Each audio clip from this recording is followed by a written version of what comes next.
كما نشد على رفاقنا ورفيقاتنا إلى مواصلة الدرب وإلى المساهمة في إنجاح المعركة التعبوية والميدانية سواء في التحضير لمعركة الرباط المركزية إن شاء الله. ومن هذا المنبر نناشد معسكر المسلمين إلى وحدة الصف وإلى تحصيل قوة النظام الكرامة بعد فشل يعني جميع ادعاءات المخزن المتمثلة في الإفراج عن دفعات التوظيف المباشر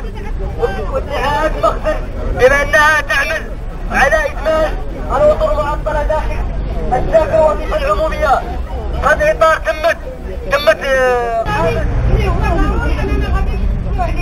من أجل ذلك تندعو جميع المعطلين مدينة كلميم والاستيقاظ داخل إطار حركة المعطلين في اليمين من أجل النضال على مشروعية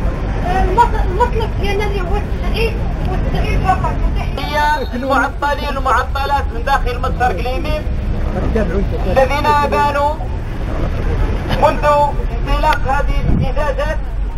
على وعيهم التام بالمشروعية ديال النضالات ديالهم في إطار تنقيب أو احتجاج ضد التهميش الذي يعاني منه المعطل داخل يكون حل للبطالة من داخل كليميم وحل للتصغير اسماء المعطلين من داخل كليميم، ولكن دفع الانتخاب